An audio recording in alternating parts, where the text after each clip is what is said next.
Hello, welcome to episode 64 of Your Ultimate Comeback. I'm your co-host, Brad. We're here with Raquel. Howdy. And we have a special guest. We do? I'll let you introduce this, Okay. this dapper young man. This is my husband, Matt Perry. And yeah, see, now the two guys are in the same room together because a couple people thought that Brad and I were married. Okay. So now we it's just like we've got an understanding. It's all right. It is 2025. That's right. Yeah, we're open. Oh, God. But anyway, yeah, he was an athlete in college and previously, and we just. You guys have talked a lot. Oh man, I love our conversations about athletes and sports, and I've been looking forward to this conversation. Yes. Good. Yeah. So, I'm just gonna. Well, should I tell about how we met? It has nothing to do with. Sure. Okay. So, what year was that? I never know the It year. was 1998. Was it 98? Okay, I was teaching It spin. was in October. I was on a. Okay, you always say the wrong day At though. 3:37 in the Yeah, morning. exactly. Or in the afternoon. Yeah. I was teaching spin class. Chris Snyder was also at that gym, and he rolled in kind of grumpy and 30 pounds heavier. Wait, with Eric Weeks? Yeah. With Eric Weeks? Yes. I got to give Eric Weeks another shout out on here. Yeah. So I recruited him to come there. So he didn't come with me. No, not the first time. I've You're right. Been there You're right. For I don't know Okay. if it was 6 months or a year, but Okay. they were seeing me make the change. Right. and He was getting leaner. Oh, nice. He was not sitting on a bar stool as good at much. that. Yeah, you were at that time. And he'd be in the back row. He would be Yep. in the back row and wouldn't say anything. And gradually he would kind of move up a little bit. And there used to be this woman that was in class that one day says to me, "Wait, what's that guy's name that's in class?" And I said, "It's Matt." And she goes, "What's his last name?" And I said, "Perry." And she goes, "That's my son's name." And I'm like, "Oh, really? Huh? How funny, So I kind of skedaddle over to him and say, "Hey, you want to know something really funny? That woman over there, her son's name is Matt Perry." And he goes, "Her son is Matt Perry." And it really was the actor's from mom. Friends? Yes, that was that was in wow. my class. And the way he's just shut me down like that, her son is Matt Perry. I was just like, wah. But let's time out. And you know why? Why you were crabby about it? Well, I mean, would you like to be called Chandler? I mean, I went through that for how many years? Okay, And the okay. irony of that is that her name's Suzanne Morrison. She married Keith Morrison Yeah. from Dateline. Right. They bought a house in the 400 block of Holly Street in North Laguna that I spent a ton of time in as a kid. A good friend of Yeah. mine's parents owned it in the 70s and 80s. So we had high school football team dinners there. So So the small world Yeah. was that they bought that house, and that even kind of, I don't want to say exacerbated, but then all of a sudden everyone knew that Matthew Perry's mom lived in town, Yeah, so I'd yeah. hear so much about it. And there's this guy with this, chunky face and chins. hey, and, rest in peace. Yes, I'm Poor guy, Yeah. But it was just, I had no idea that was really his mom. That's so Yeah. funny. But anyway, he gradually lost 30 pounds, right? And I think I said something like, "Hey, are you going to buy coffee or am I?" So I know. Exactly what you said. So lame that I had to be the one that, I was just, Seabiscuit at that point. I literally was. I mean, I Seabiscuit. made the decision to make the change. And to not I mean, I was thinking about drunk. that. I figured we'd talk about this, but that schedule we had, What do you mean? as far as how many times we would spin and do Gio's class, Oh, and hot yoga. Yeah, it was yeah, probably yeah. 8 hours a week. Well, this is not under what we this does not, we don't file this under what Yeah. we should be No, doing and this anymore. is- what year is that? That's We were young. 1998, We were 99. young, yeah. So anyway, I'm very fortunate to have met her. Best thing ever happened to me, truly. And Love it. here we are 22 years later. Almost Married. 23. I know. Almost 23 years married. Yeah. Yeah. So I'm keeping this one. That's a good choice. Yeah, I think so too. I support that. Yeah. Well, he puts up with me, which even where you stand, that's not an easy job, right, Brad? You get Right? a fraction of He it, gets a kid. fraction. Exactly. That's what I'm saying. That's why he was like, "No, it's not my wife." He knows. Yeah. Anyway, you didn't come here today to talk about how we met, but I just thought we'd throw that in there because it's kind of fun. Okay. Yeah. Yeah, I love it. I want to have a conversation with you around coaching young athletes because it is a shit show out there this day and age with the kids and what I'm watching with the kids. I want to start it with my son playing a 7-on-7 tournament last weekend, and I literally the last game we played, this coach, I've never seen anything like it. Like I thought I'd seen bad, Yeah. And I saw it a whole new level. Like this guy, they're 10-year-olds. Opposing team or your team? Opposing team. I love the coaches my kid gets influenced by, but opposing team, the kid would make a mistake and he would just, in front of everyone, just mentally destroy them. And then at one point I watched him grab a kid and start shaking him as quarterback. Put his hands on the Put his hands on the kids. And I'm like, oh my. I said to one of the coaches, like, I might pop. Like, I can't take this. Yeah. And then the game ends, we beat him. And just. Where were they from? L.A. Oh. Yeah. I find out he's one of the coaches of one of like the main teams in our league that we had beat up on. Wow. It was bad. Yeah. And after the game, there's a ball on the sideline. One of our kids thinks it's our ball. He runs over to grab it. And this coach yells at him, like, put the effing ball down. And I pop. I'm like, no. And I said something. And he's like, what? And like the main guy from the league, the running the tournament, gets in front of me. And he's like, you need to stop. I'm like, no. Wow. You guys have made a mistake letting this man out here. I've watched him yell at his kids, put hands on kids. Oh. I didn't say anything. Yeah. But he directs one of my kids that I'm responsible for it. I'm not standing for it. Right. And they're like, no. And, I'm like, you guys need to do something about this. Like, that's a bad look for you guys to let a man like that out here with little kids. Yeah. Mm-hmm. And so it was sad. I was just like, and he had great athletes on his team. He had better athletes on his team than we did on ours. He was just horrible with them.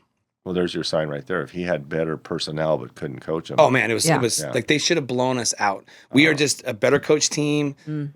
Our kids mentally are stronger. They're not afraid to make mistakes. They're not afraid. No. Period. And before the game, I told the kids, like, hey, here's how you win this game. Because they were looking at the kids like, oh my God. I'm like, you stay calm. You do what you know how to do. They will self-implode. And immediately, because you could already tell. Oh yeah, just with them warming up how the coach was going to be. Yeah, and I watched the game prior. It's funny, they were playing against the head coach of Mission Viejo High School. He was the coach of another team. Okay, his little youngest son is on that team, and I was just watching the way this guy was acting, and he beat that team, and our kids were seeing it. And like, these kids are fast. I mean, they're fast. Yeah, I was like, here, like, you stay calm. You just do what you know how to do. You run your routes. You do your techniques. They will self-implode. They immediately go up 10-0 on us. And I told the kids again, I'm like, hey, just keep doing what you know how to do. Yeah. It's just stay calm and just keep doing what you're doing. And I mean, sure enough, we won 33-10. And this guy went from being like super cocky to just losing his shit. And when he started shaking his quarterback, I was like, God. You don't put like, where was the parent? I don't know. I'm like, if that was my kid, I'd be on the field. It would have been really bad. Yeah. Like it was so sad. And I just want to we've had some great conversations around coaching and what athletes really need. Yeah. And I just kind of want to explore that with you. Okay. Because I don't think parents understand that it's not supposed to be like that. Yeah. No, and obviously I'm a little older, but I always use the reference, you can't coach like Bobby Knight. No. And who's now, Bobby Knight? Bobby Knight was a famous college basketball coach that was notorious for being really rough on his players, really volatile. And I think now more than ever, especially with the younger kids, I think it's the coach's job to be able to recognize the athlete and what are the things I'm going to do or how am I going to coach this athlete to get the most out of him could be very different from a different player over here. Yeah. And that's, I think, the day and age we're in. And that now more than ever, especially with the young guys, I mean, they're fragile. 100%. And you have to treat them accordingly. And I do believe, I think practice is the time to break them down and build them back up. But come game time, it's not a time to put any of that added pressure. It's hard enough being on the field of play with your parents there and knowing this is game time and that their job's on the line. And especially a game like football because it's like no other sport, as you know, that it can break you quickly if you make a mistake. Yeah. And I'm appalled to hear these stories, even at this 2025 youth sports, that there's still coaches out there that are allowed, and even after what you just explained, why that guy wouldn't be removed from the league. Yeah, it's sad. And I've caught on with the kids, like they are so worried about disappointing their coaches. Yeah. Like that is a big stress. And my son one day just broke down because I'm like, why are you so upset? He's like, Dad, I don't want to disappoint my coaches. Oh. I'm like, wow, like they love you. He goes, I know, but I just don't want to disappoint them. So when it turns to yelling and you made a mistake, like they spiral fast. They shut off. Yeah. They give up. Like it's sad to watch.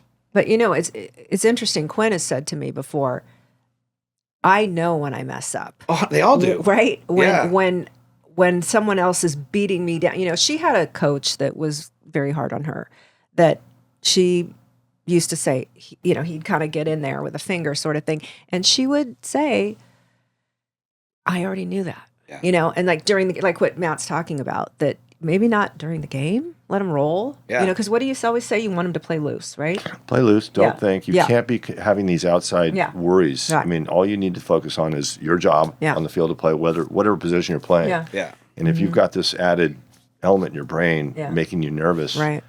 especially a sport like football, it doesn't work. Yeah. Right. Well, I even asked him because I'm like, who's making you feel that way? He goes, well, I don't know. I'm like, no, did someone yell at you? He goes, well, no one yells at me.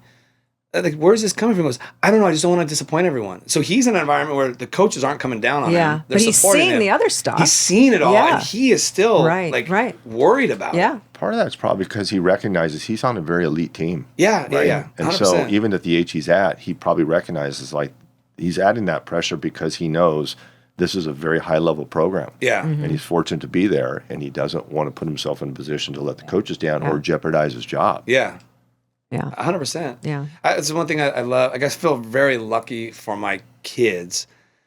Because we've all had that coach, right? That you'll never forget. Like, you in know, a good way or a bad way? In a good way. Okay. Oh, I mean, we can talk about both. But Right. like, there's a few over the years that you usually typically get a couple that like, you know, they cared about you. You know, they had your back. Yeah. You would run through a brick wall for them if you had to. Yeah.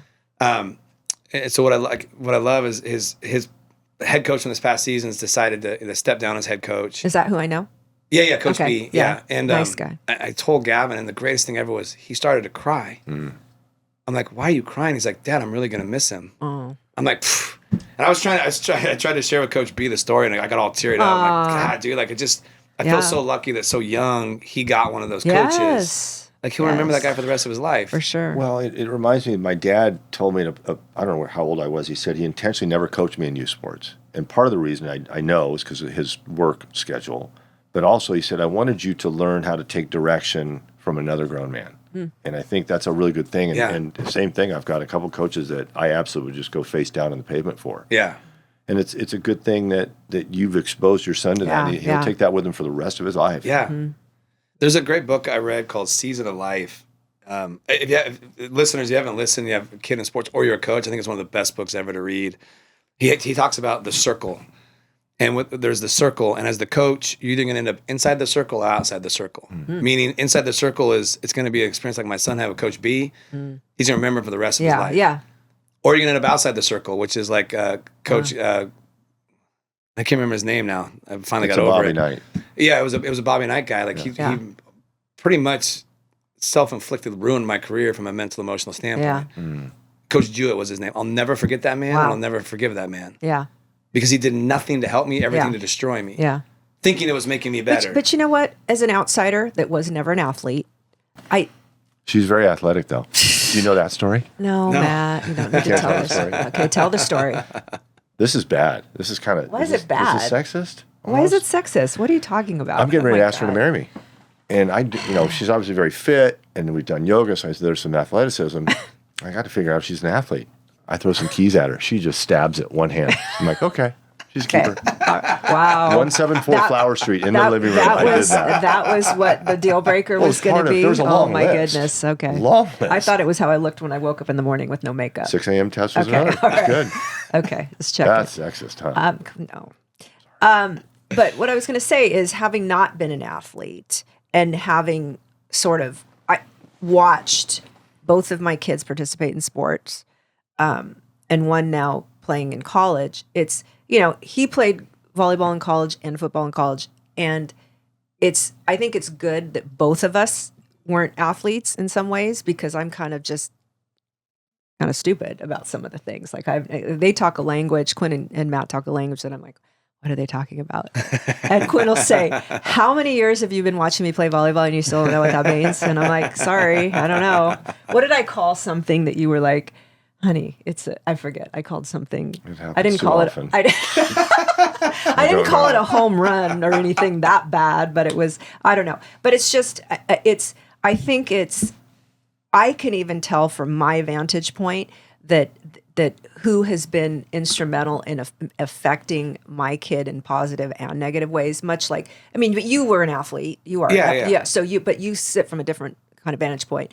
But it's just interesting for me to kind of see, and it doesn't necessarily, the person that makes a really phenomenal coach to me is someone that, like what you were saying, can pick up on what each kid needs to have their best brought out in them. 100%. Yeah. I will never forget when we had Eric on, when he was doing the Zoom with us and for this show. Oh, yeah. Talking about that kid that the parents had spent all this money for tennis and the dad yelling from the stands, I spent, however much million it was on you. Yeah. And that's all you got.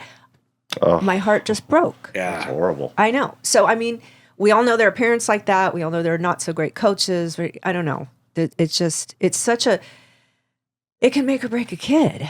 For life. Yeah. Oh, yeah. Into adulthood. Oh, yeah. Yeah. Because you'll carry those things with Yeah, you 100%. for sure. Yeah. Yeah. So, do you want to tell us about who you really loved for volleyball and then who you really loved for football? Okay. I guess. I don't know if you care about that, but No, I love hearing the okay. stories. Okay. Deep sigh. Well, I guess for volleyball, it starts with someone named Oz Simmons. And Oz was about 11 years my senior, and he used to babysit me. And to really go deep into the story here, Laguna Beach, you think about volleyball in the 70s was purely coastal. I mean, there was no really indoor or anything off the coast. And so it primarily was, Laguna Beach, Miracosta, Santa Barbara. That was really where the best volleyball was played, high school-wise. And Oz played in the 70s and won a CIF at Laguna. He went on to play at USC, and he used to babysit me. And so the joke is I never liked the sport. And my parents would try and get me to try, and I didn't want to do it. And I go down to the beach. It's towards the end of my 8th grade year, and I think it's the start of summer. And there are 4 guys that just played on the 3rd straight CIF winning team, meaning Laguna Beach won CIF 3 times in a row, the men's side. And these guys were really good. And these girls that were my age were watching them and fawning. So I said, I'm playing basketball. And I vividly remember it was a foggy day. Really? So Oz was a teacher and a coach down at Dana Hill. So I spent that summer with him going down and practicing with the girls. And I had no clue about rotation and indoor, so he had to teach me all that. So wait, how old were you? 14. Okay. For my freshman year. Okay. And Oz. And how tall at this point? I was probably 6 foot, 100. I remember at freshman football, I was 6 feet, like 140 pounds. Okay. And fast forward, I was able to start the year on JV at Laguna, and I was, I guess, the 3rd in the program's history to get moved up to varsity as a freshman halfway through the year. And so Oz was very critical in that.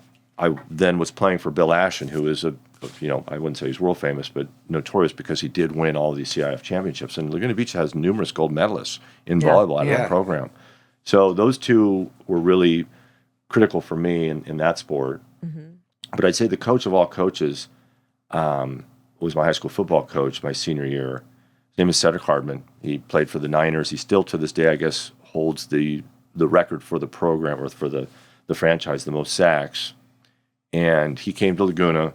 Laguna football had been bad. And it hadn't been the CIF. Artists were not No. And we actually, my freshman year I played, and my sophomore year I played. I took my junior year off because everyone in volleyball was saying, hey, you should focus on volleyball because you might get a scholarship. Still to this day, one of my biggest regrets was taking that junior year off of football. Really? Yeah, absolutely. I shouldn't. So anyway, Cedric was very upset with me for doing that because he had coached me as a sophomore. As a senior, we ended up going to CIF. That was the first time in a long time. But a teammate of mine said it best. He said, we had pure validation right in front of us. Because not only was this, and I'm not profiling this, 6'4", 250-pound black man who would bring in isolation tapes against Peyton, Zonka, all these players, and we'd watch it in the team room. And he would do all the workouts with us. And it started with push-ups in this subterranean cinder block room. We would do thousands of push-ups. We'd run hills. We would do, this whole CrossFit thing. We were doing that type of workout then. Station workouts, stadiums with 135, crazy stuff. But his whole thing was, and he was of that generation who played early 70s. His fingers were so broken and screwed up. But he, one of the great things he instilled of us is you have to over-prepare for that game. You have to, prepare in a way so that you're not going to be tired or not be able to play at your best because the conditions in that game come into it. Now, high school football in California, not as much. But I love the man dearly. He really had an impact on me. And I'm going to go on the record now. I don't know if you really know this, but we started writing a screenplay. You did tell me. And it's a story that's so amazing because you never could have thought about this man coming to Laguna Beach. It was truly predominantly, a beach town. So the normal, beach sports of skimboarding, surfing, beach volleyball. Volleyball had been the predominant sport of the school. And he took us to CIF, and we absolutely just destroyed people because he got us ready in a fashion that it was an amazing time in my life. And I miss him dearly. Yeah, when did he pass? Oh. Here, look at this. Sorry. Because I have Kleenex here. I was fortunate to be asked to speak at his celebration, and that's got to be about 6 years ago now. He died of cancer, and truly, someone that made a huge impact on my life and a lot of us, because it's just, again, it's a story you couldn't believe to have this guy come to Laguna and take these, spoiled beach kids and get them more than ready to go out and compete and win. So, just so many things. I could speak for hours on him about how he was so about, you have to do the extra. You have to literally go out and do more than your competitor. And he was the one at that time that's pointed out, like, next man up, meaning just because you're second string, you are a very critical part of this team. Yeah. And in this game, guys can go down like that, so you better be ready. And so there was a great sense of equality through the team that he demanded. Like, there was a time when a guy was not really strong, and we kind of gave him a hard time, and he got all over us for doing it. He's like, you don't treat your teammate that way. Wow. So truly, you were very cohesive, your whole team. Very much so, and I stayed in close contact with him. And the funny part of it is, he was very upset with me for choosing to accept a scholarship to play volleyball in college because he was ramped up, and I had a good season. I was all league, and he was really hoping I'd go play football in college. I chose not to. He understood. Do you think you would have gotten a scholarship anywhere for football? No. No, I mean, not even D2. I think it was called the WAC then. So I got letters from some schools, but I didn't have a big junior year. So that's why I wasn't on anybody's radar. Right. But the great moment was, I knew I made a mistake even before I started at UCLA. But here, I mean, the analogy would be just a few years ago, if Saban called you and said, I want you to come play, and here's a scholarship, you'd say, where do I sign? That's who Al Skates was, the coach of UCLA. At the time, he had won 13 titles. Nobody else had won more than 4 or 5. Today, it's 20. And I still think that other number is like 4 or 5. So it was truly an honor, but I was just enamored with the idea of, oh my God, I've been asked to come play. And he says, all the right lines, and I'm not defaming him, but of course, like a lot of coaches, it was, I think verbatim, we see you as an athlete that can come in and make an immediate difference in NC playing time. I'm sure that gets said a lot. Truth be told, I'll never forget, I go to orientation, and I'm up in this dorm looking across UCLA, and we've been tooling around Westwood and thinking, I don't really like this place. But I stuck it out for 2 years. I got injured my first year, had a red shirt. Second year, I was fortunate, traveled, and was part of the team that won a national championship. But I had already put the ball in motion to transfer to go play football at Santa Barbara. And when they don't even have football anymore. No, they just continued that. But I'll never forget, I called him and told him.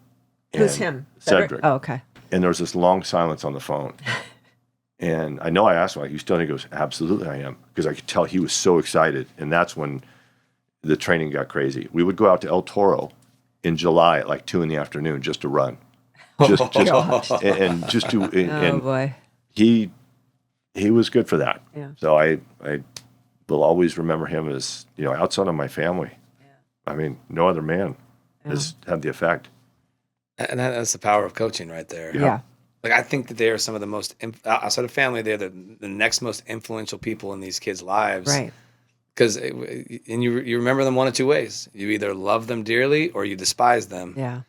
And it's sad that that's not, like, I don't see, like, I've witnessed a lot of not many kids are going to have that experience as of yet from these teams I've been witnessing and watching. It's pure horror.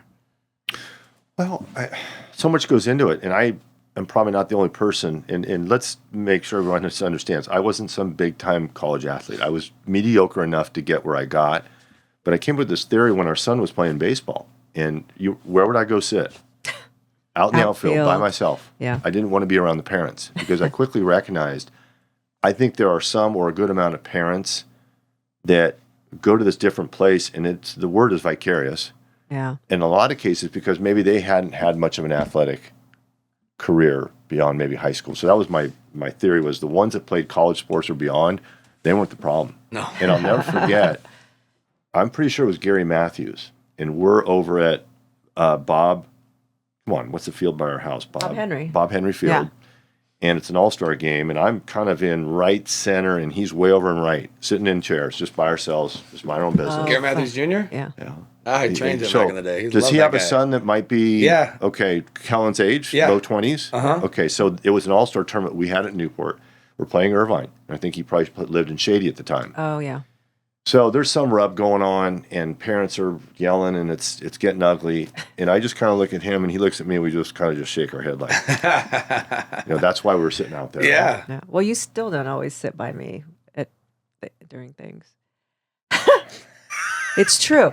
When Quinn used to play indoor, where's Matt? Oh, way over there. Okay, that's a whole other theory, because if you like the game and know the game, you sit behind and watch. You don't sit on the side. You sit behind. Okay. Okay. What about beach volleyball? Same thing. I like to sit behind. Yeah.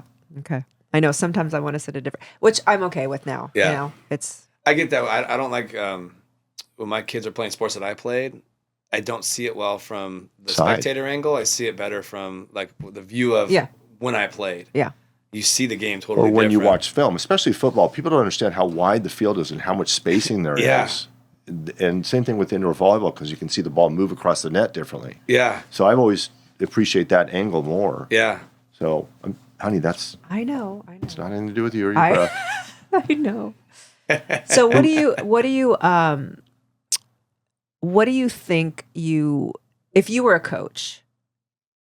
Because Brad already is a coach. You do coach your son a little bit. And so what would I did coach high school football and volleyball. No, but I mean, you never coached Quinn or Kellen. No.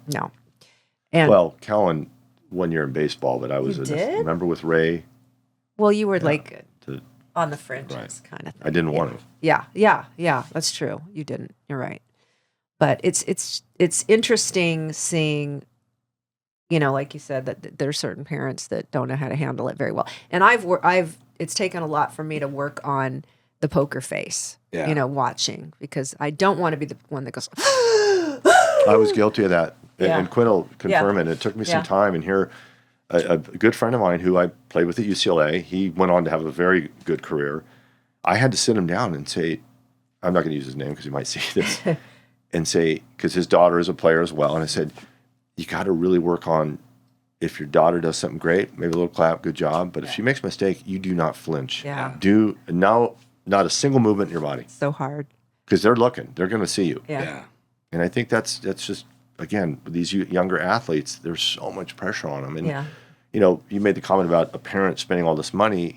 Quinn has acknowledged more than once, hey, Dad, I appreciate all you've done. And we all would do that as parents. And that's the home I grew up in. We didn't go on lavish vacations, but when it came to sports and sporting equipment, my dad was all in. Yep. Like, there was never the denial of that. But we didn't have toys. I remember we never had Atari. I was so upset. Oh, here it is. So here deprived, it is. right? Yeah. But it's it's a time where, especially now with kids all relying on this for their sense of value. When we grew up, you demonstrated you validated yourself either in the classroom or the sport of play, or both, or both. Mm-hmm. And now so much comes from that it's no surprise a lot of these kids are weaker inside. Yeah, and it's not a I think a knock, but we were just as guilty as parents of giving our kids these phones. Yeah.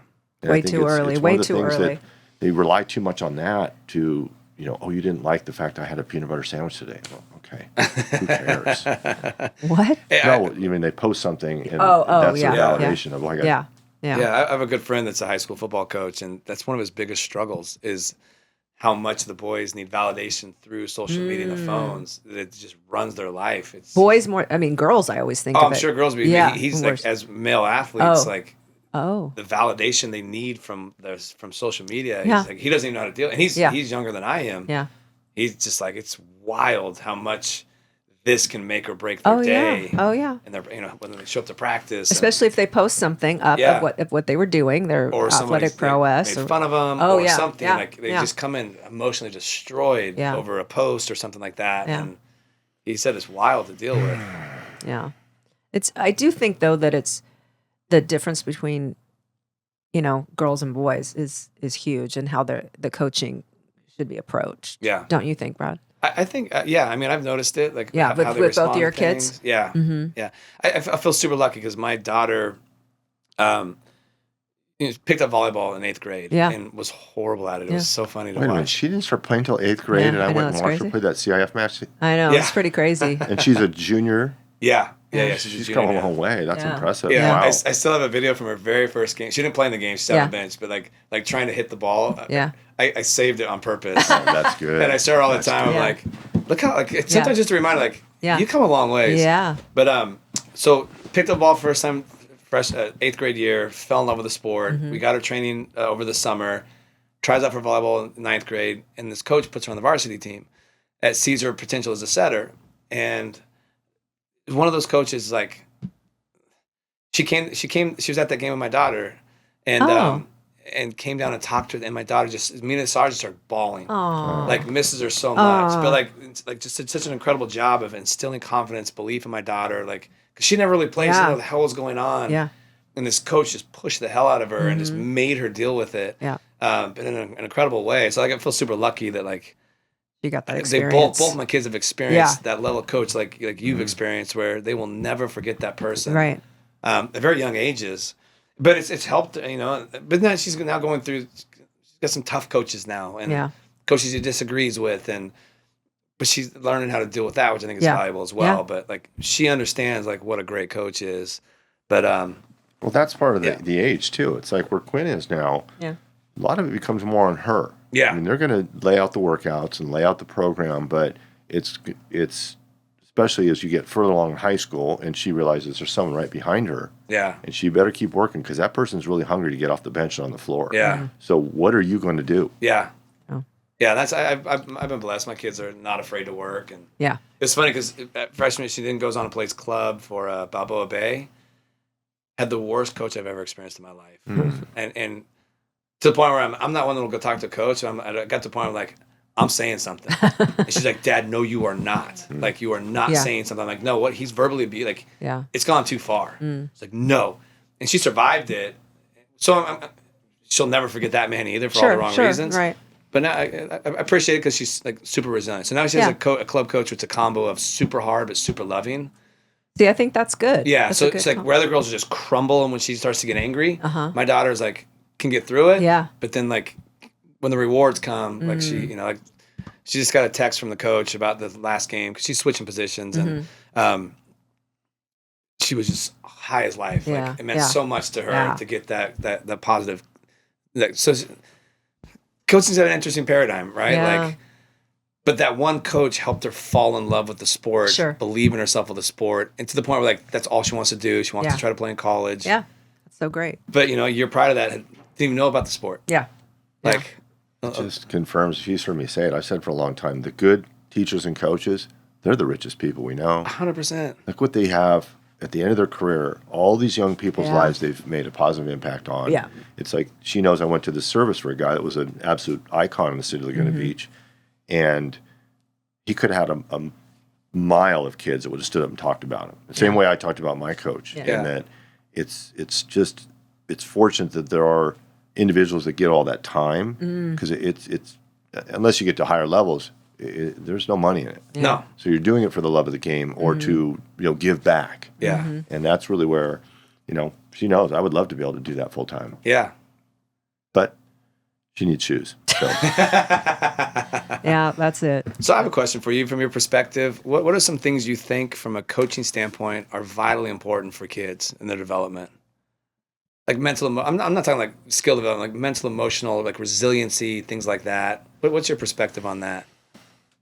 I think it's probably the basis of any good relationship. It starts with communication, candid, timely, transparent advice. I think if the player or athlete's not doing something right, it is the coach's job to help correct them. But you don't do it in a manner that is degrading or demeaning. If they continue to make the same mistake, I still say there's no point in. It's kind of like parenting. Are you going to show everybody else that it's okay to explode and be a jackass? Yeah. Or are you going to calmly say, I'll tell you what, Perry, you're out. Raquel, you're in. Oh, really? Yeah. First time ever. I think it's something that, even at the young ages, I think you have to show them that, okay, yes, you are the coach, you are the authority, but you respect them and you would expect respect back.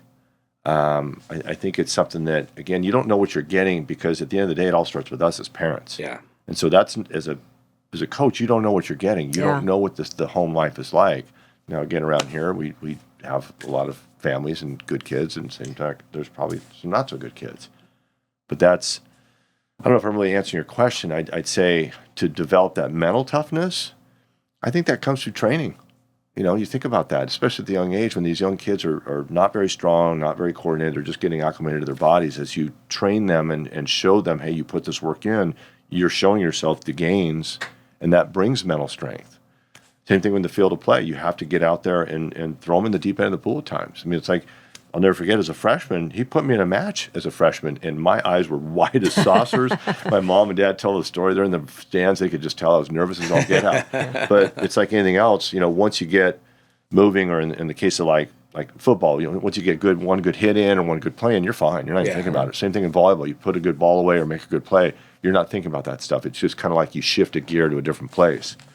So, did I really answer your question? I'm not sure. No, this is great. This is exactly what I wanted to hear. I think it's something that it's just, you think about the brains you're dealing with at, say, 14, 15, 16, 17. And you have to be very careful and understand and be able to recognize in each athlete. And there's always going to be those that are more mentally or less mentally mature than others. And so, again, it's on the coach to be able to read the athlete and decide, okay, Perry's a guy I can yell at, Raquel's not. Yeah. Which is probably the case.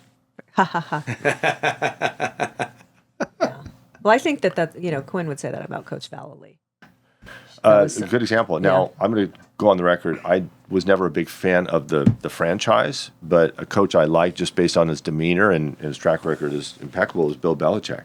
Yeah. I've always loved how he was, straight line, treated like a business, and he respected his players, expected a lot of them, and obviously he performed. And that's kind of like what we had with our coach, because we had a lot of really good athletes in all positions, and he trained us to get to that cohesive unit as 11 on 11 to go out and absolutely destroy people. And, it's something that, again, I think volatility in coaching, I don't care what level it's at today, it just doesn't work. Yeah. It just doesn't. And again, kind of going back to, we were different younger. I mean, we were just brought up a little harder, I think. Yeah. And I grew up in Laguna Beach, the mean streets of Emerald Bay. And so, but even then, I had a chip on my shoulder, big time. Yeah. And I don't. But would you have had that without the Cedric, though, do you think? No. Yeah. No, he made a big, Yeah. no. I mean, I was already lifting a lot and training and doing all the things, but if you played football, there's a drill called separator drill. Put the two bags down, and you got a ball carrier and a blocker. And if you're on defense, you have to get rid of that blocker and take the guy down. It's in front of the whole team. Yeah. And it's a big kind of pressure moment. And those are the moments where you grow. Yeah. That's such a great trick. Because everyone's lined up on the side. Everyone's watching, yelling, screaming. Yeah. It's a high pressure moment. Yeah. And it's, someone's losing. Yeah. That's the thing. Yeah. Someone's going to look bad, and someone's going to look good. Yeah. I do like that about the sport of football for young boys, is that someone's going to lose and someone's going to win. And you got to learn how to deal with both. Mm-hmm. So much sport now, it's like everyone's a winner. Woo, participation award. Everybody gets a trophy. Yeah. Football is impossible for that. Yeah. They're keeping score. Yep. Every play, someone's winning, someone's losing. You're going to make great plays. You're going to get blown up on plays. Yep. That was one of the best lessons I ever learned from one of my NFL players. He's a safety for the Eagles. To the best, because I always ask all my players, like, what's the best lesson you learned from a coach or dad? He's like, it was my dad. He said, never forget, great players are going to make great plays. Mm-hmm. And you can't it's just going to happen. You can do everything right, and a great player is going to make a great play and make you look really bad. Yeah. So be it. Yeah. Move on. Yeah, move on. And you see that happen all the time in sport. Mm-hmm. And some kids can just accept that, and other kids will just crumble. It's like, you did everything right. Yeah. Yeah. Yeah, but that can also bring those great moments where you're playing against someone that's superior. Yeah. And you make a great play against him, you just ratcheted way up. 100%. And that's, the great thing about sports, and that you never know when that moment will come. Yeah. And that's why you prepare. I mean, you think about football, you put all that time, energy, running, lifting, training to play basically 10 hours. Yeah. That's it. Yeah. I mean, what other sports like that? None. And it's real physical. Yeah. And you go out there knowing Well, you I'm could always get hurt. saying every time he's watching football, oh, look, someone's down on the field again. Yeah. I mean, it's every single game, somebody's down. Well, and when they start to show things in slow motion, you see how brutal the sport is. You don't see that in fast motion. No. Yeah. My son has a new coach that's kind of taking over the team. I love this guy. He's implemented a strategy I think is brilliant. And he's created a realm in practice of if you aren't making mistakes, you're not pushing yourself enough. So he's created this environment of I want you to go so hard and push yourself so much that you make mistakes. And the kids at first are like, yeah, right, no. Like That's smart. and all of a sudden they're like kids that would like be safe and catch on the body. All of a sudden they're trying to catch in the hands and they're dropping it. And the response they're getting is keep doing that. Right I on. love that you're doing that. Keep doing that. That's awesome. And I asked him like, this is brilliant. Like, what do you do? He goes, how else are they gonna get better? Smart. Like if they have their crutch and their thing they're good at, and we want them like you got to create an environment that's but just safe. saying it that way, Yeah. what a huge difference. Yeah, this guy Coach AD is phenomenal, and I love it. Yeah. And I'm watching these kids like they're extending themselves, like, and kids are like blossoming very quick. That's great. Yeah, and my favorite part is there's a couple kids I just love, but like they're called body catchers, right? They catch the ball, which That's the easy way to catch. Yeah. Just go out and grab it with your hands. Right. It's yeah, Right. all of a sudden everything they're doing is trying to, and they're not doing it. In case you were not visualizing that, my husband just had to give an example because he knows that I don't know football. But like until those kids get those reps like that of mistakes, But that's so They great to can never make get it better. okay to Yes. screw up because Yeah. right now we're practicing. It doesn't matter. like other teams I watch, you make a mistake, Flip out. verbally abused in front of everyone, you're pulled, you're embarrassed. That blows my mind at 10, Brad. Yeah, this was 9. This was 9 year football. Oh, Yeah. jeez. So, too bad. but that's We're one not of in the, Texas, for I think God's that's one of the sake. reasons why our kids are so much better is because they make a mistake, they're praised for it. Like, you tried. Keep doing that. Yeah. Keep pushing Yeah. yourself Yeah. beyond what you're comfortable with. But I think that's one of the best things I've ever seen in the youth environment is this realm of, no, go make mistakes. If you're not making mistakes, I'm going to get pissed at you because it means you're not pushing yourself hard enough. So you want to make me upset? Don't make any mistakes. And so the kids are like going above and beyond. That's awesome. Yeah. So I like That's that. a really great way to reframe it, too. Yeah. That it's okay. Yeah. It's okay. And we want you to. If Yeah. you're not, it means you're not pushing yourself. You're not growing enough. You're not getting better. And everyone else is going to be getting better. Yeah. The only way you get better is to push yourself and make mistakes and then learn from them. What do you think, what would you give, both of you guys, since you guys have been athletes, the top 3 pieces of advice for a parent that has a kid that's getting into sports? Ooh. You want to go first? For parents, not the kids. Yeah. Oh, man. How about, here's an easy one. It's a game Oh, to be played. Enjoy it. yeah. Yeah. And it's okay not to win, Yeah. but it's not okay not to give your best effort. Okay. I like that. It's funny. I'm glad you said that. I've only come down on my son. So yeah, I'm a coach on his team, but I don't coach his position. I coach on purpose. I want him, like you said. Yeah. Somebody else. They've asked me to be on it because so I love being out there. My role out there is I'm kind of like the morale guy. I'm the kind of the fun one. Yeah. So I don't coach his position, but I got on him one time for lack of effort. I told him like, look, like I don't care you make a mistake. I don't care you doing this stuff, but you just chose to throttle down and not give your best to your teammates. I said, so you got 2 choices. You either choose to give your best and I'll make sure the coach keeps you in, or you choose to keep going that way. I'm going to have him pull you out. I don't care how good you are. That's the only time I've ever got mad at him. Yeah. No. And I felt good about that. Yeah. I would say the thing that from a parent standpoint, you screaming and yelling at them from the stands doesn't help anything. No. Or even the body language, really. Yeah. They can sense that. Yeah. It negatively affects the kid. Yep. And as a coach, you look like a fool. Yeah, I agree. I've watched fights break out in the stands over 9U football. So nutty. Like, you look like a fool. Yeah. You sound like a fool. Like, no one looks at you and be like, yeah, you're right. All we think about as coaches is like, are you effing kidding me? Like, just stop. Yeah. Like, that does nothing for anyone. Right, I know you think you're helping the situation, but you look like a fool. Yeah. And you're destroying your kid. Yeah. Boy or girl. Because Like, it embarrasses the kid. it's embarrassing the kid. Even, yeah. Yeah. The only piece of advice that I would give parents is that it's such a short period of time. Yeah. And while you're in it, I've had a lot of parents that are, especially like your son's age, they're like, oh my God, it's like, they've got 2 kids, 3 kids, whatever it is, and all these different sports going, all these different directions. Oh my God, I've got baseball, I've got football, I've got lacrosse, I've got soccer. Oh my God. And it's not fun. Yeah. Sometimes when you're in the trenches doing that, but it goes so fast. Like it's a blink of an eye. Yeah. And like I miss our son playing baseball. I really do. Yeah. I loved that. Yeah. And I'm thinking about Quinn. She's in her 2nd year of 4. Well, that's what I told her before she left. Yeah. You know this number, 1,460. Yeah. You know what that is? What? The amount of days she gets to be a D1 athlete. Yeah. And you can say that to a high school athlete too. Oh, yeah. That's 4 years. So if she finished her first year and was going back this year, I said, you know what the number is this year? 1095. Yeah. So you're already 25% done. And, It's crazy. As we all know, Quinn, you don't have to tell her anything. We've never. I mean, that was my running joke. I just loved how I always had to drive her, but that was my joke. I need to just make sure I can continue my business along so I can pay for all this. Yeah, for sure. We all know as parents that great time is just those times driving to and from events. And after a loss, car can be pretty quiet. Yep. Yeah. And you wait for them to initiate. Yeah. I'm not going to talk about the game. Yeah. Unless she wants to. Unless she wants to. Yeah. But it is, we all know how short life is, and especially as an athlete, because it can end. Yeah. I mean, we've all had injuries. And especially even if you go through without an injury, I mean, who knows what will happen for Quinn after her college career? I mean, who knows? But I think we're very fortunate that she's recognized, she, as I told her the other night, she's an absolute poster child.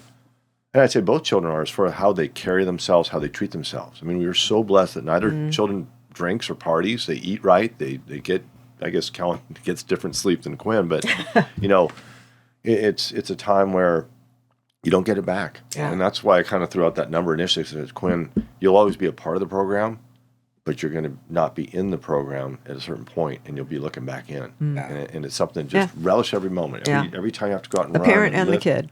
And do all that. And that's what I've always said, don't miss as a parent. Yeah. And I'm sure you don't. Yeah. Oh, God. It's tough for me because both kids are playing sports at the same time, and I hate when I have to choose one or the other. Yeah. And that's all. That's been a struggle for me because I grew up with a father who never missed any of my stuff. Never, but he never had to deal with both of us having stuff at the same time. Yeah. Right. That's been tough on me. Mm-hmm. Like when they have tournaments at the same weekends, I got to pick one or the other. Yeah. Drives me nuts. To divide and conquer. Yeah. But you know what? You'll grow, or they'll grow up the same way I did. And I remember I started telling my parents how much I appreciated all that they did. Yeah. And there wasn't major financial outlays for my sports the way it is today. There was no club sports.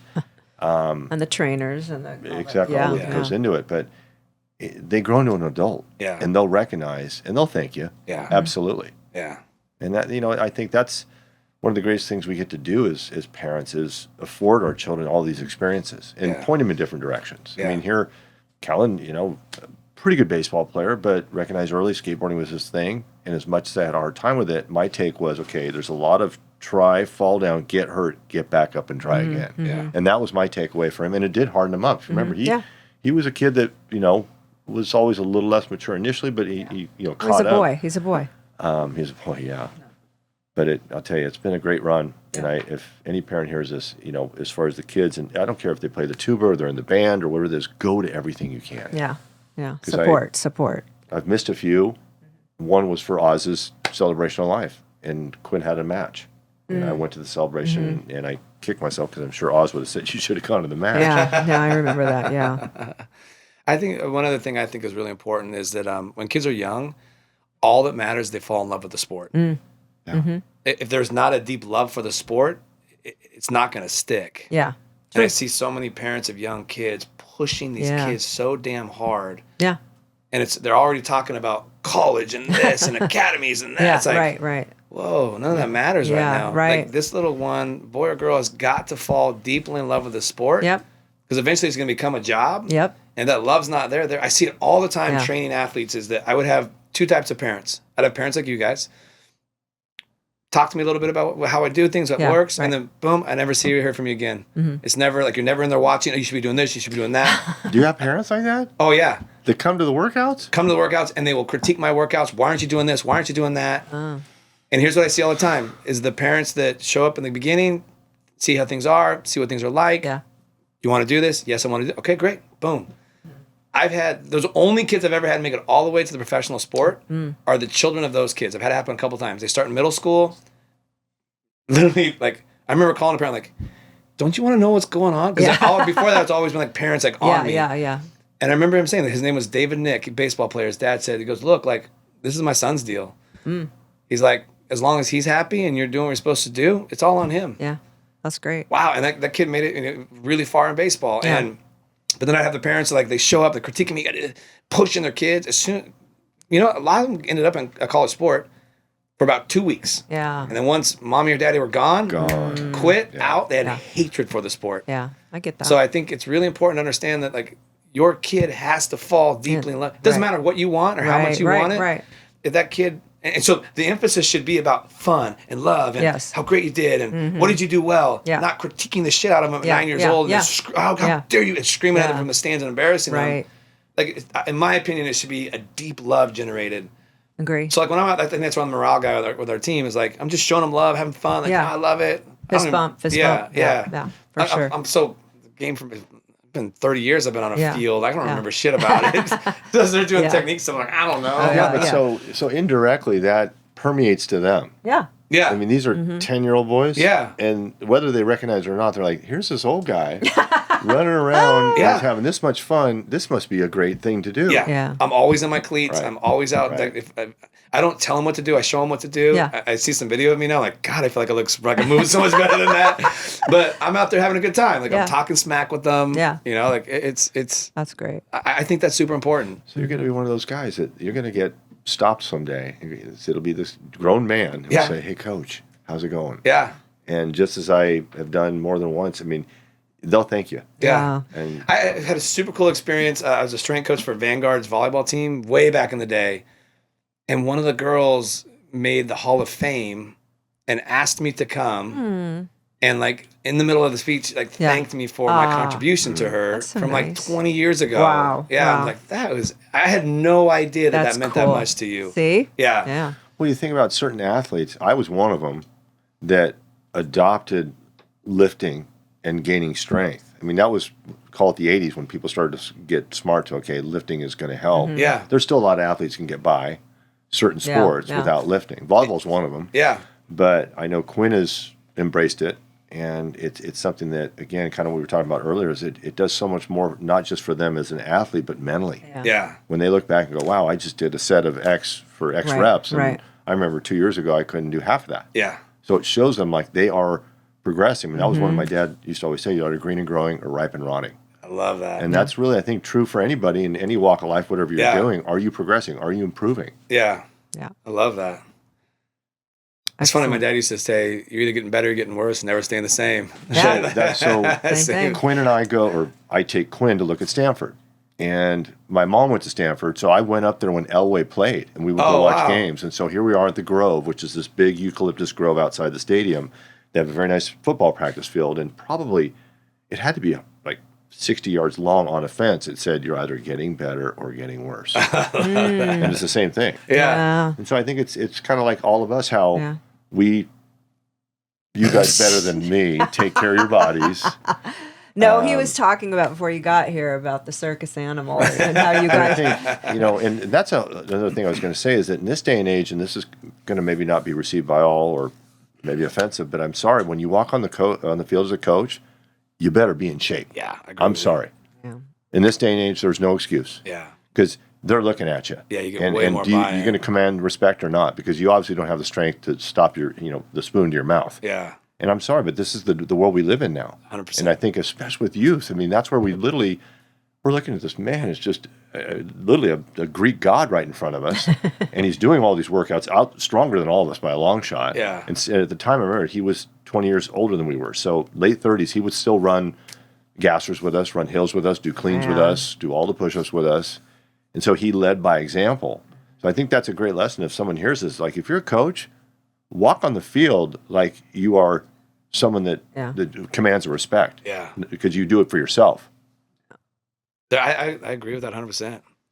I know I have a hard time listening to someone that I can tell doesn't take care of themselves. in any factor of life. Yeah. Like, I don't buy in. If I can tell you don't buy in enough, care about yourself enough to take care of yourself, I probably don't want to hear what you have to say about everything else. Well, it's just life. We don't make the rules. She knows my dad used to say it. We are going to judge each other by how you look. Yeah. I'm sorry, that's the world, and 100%. It will always be that way. And now more than ever. Well, and something like that, athletic, especially. Absolutely. Yeah, it's true. Well, and especially with these younger athletes now, well, that's a great thing about, Quinn playing for this guy that she plays for. He is a former gold medalist. She can pull up on YouTube and go, there's my coach winning the gold medal. Yeah. Okay. Right. He might know a thing or two. Yeah, exactly. So that was us way back when in the 80s, 8 millimeter. Yeah. We're watching him, and it's an isolation tape. So it's just him, and it's like, oh my God, that's you? That's awesome. Yeah. It was a special time. Yeah. Beauty. Well, we are about out of time, so we got to wrap this up. Did we accomplish anything? Yeah, I could have kept going for another hour. Absolutely. I'm so glad to be a guest on this. And Brad, I want to say thank you for including my wife. She absolutely loves this. I do. And you've been a big thing for her. And big thing for her daughter. Yeah. So I very much appreciate you. Oh, thank you. And your daughter is one of my favorite athletes I've ever worked with. Aww. Thank you. So. Well, she's our daughter. And I mean that she is both of us. 100%. And, I'm so fortunate to have her on my side as a role model and as a partner. We've been fortunate to navigate this process of parenting, and yes, both kids have made mistakes that most young kids do. Mm-hmm. But I think we've done all right. We've done all right. Very all right. It's our job to set that example. Again, you got to lead by example. So yes, they see Dad eating mega stuffed Oreos on the couch. Oh boy! But they also know Dad's up at 3:30 every morning and working out and putting the numbers up that we need in order for us to have a place to live and cars to drive and all that. Love it. Thank you. You're welcome. Yeah. Thank you for being on. Thank you for having me. Yeah, it was great. We'll have you back maybe next week. Okay. Next week. Thank you. Third co-host. Yeah.